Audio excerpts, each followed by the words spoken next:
Kulend uko. Kuji vidi chedu uko. Zvatanga muri Zimbabwe uyai panapa muone mugodzokera ndiri kuonerera gore rine rende ameno ndotanga ndiri ine happy mood kana kuti bad mood kana kuti sei but ndiri kuona kuti Ubet Angel zotoshorana na mai munangagwa na mai munangagwa tokuti amai rimwe rinofira mukati.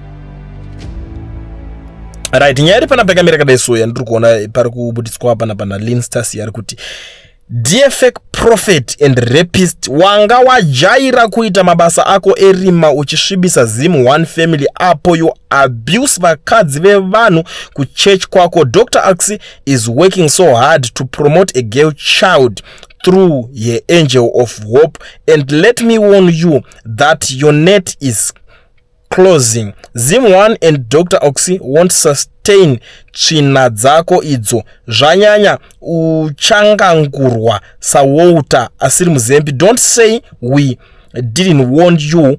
Don't feel too confident and comfortable just because you are hotspotting authority. Ndo pauchaziva kuti chinonzi Dr. Oxy chii hokoyo na Dr. Amai. This is the current situation right now in Zimbabwe. Nyaya iri kunyanya kutenderera pari kunzi Ubet Angel aruda vakadzi zvisingaite ndata basa kunyaurana vakadzi kunyanya vevanhu. Ndo nyaya iri kunyanya kunetsa kuti Ubet Angel aurana vakadzi. So nyaya and ameno atotonzana totanga akatobikirwa zvekuti uchikura zvezvo unongo wakata kudya chimuti chekuti kutoti chimuti chako chemburugwa chinyanya kushanda kana kuti unongo usina kudonhedzerwa mukaka pane chinhu chako. Ameno ndo zvimwe zvinhu zvinenge zvichiitika kana kuti sei asi Ubet Angel vari mangwani.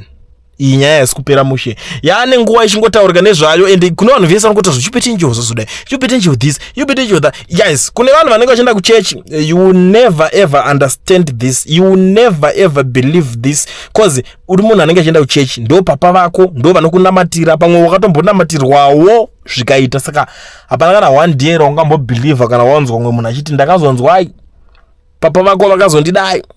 Papa vako vakazondibata apa. Papa vako vakazondidai so apa. It won't make sense honestly. Zvamuchazoitawo neinformation iyo ndezvekwenyu ina handizivi. Ndangoti ndingopfura nepanapa ndichitaura nemi muri yeZimbabwe kuti muchaona Ubet Angel manje hanzi ave padhuze kusungwa. Nyaya yacho padhuze kusungirwa inyaya yekupinda mumabhurukwa evakadzi zvakanyanya. Kupinda mumabhurukwa ari kunzi ari kuabuse. Ndo nyaya yandiri kunzwa. According to Linstars here, it's not me. Andidi zvekuzonzi kuliendo ndangokomenda ndikati ndo zviri kutaurwa ma streets ende inini ndini ka street brigadier ukuthi ndinongopfura nema street ndongoti hanzi nyaya ningiri kudai so kana zvike zvazoitikawo munozodzoka moti zvapfura ndepanapa. But one thing that I know is kuona nyaya yakataurwa nini panapa kashoma kwana ndaidaira nyaya because kazhinji kacho unenge nekumwe kuononga wadzinzwa nyaya wombonyarara kuti nezvivindi ngaatange nyaya yacho ina hangu zvivindi handina asi ndomirira vane zvivindi votanga kuitaura akangoitaura ndiye ato source of the story tobva tongoshanda nezvozvo kuti hanzi ningi ari kuda kuzongangurwa pakanga kwakadiki katakatarisana nako ikaka. So this is the situation muri yeZimbabwe. Zvemuchazoitawo nemi information sekutaura kwandazviita ndati zvinenge zvava zvenyu hanzi papa vari kudiwa.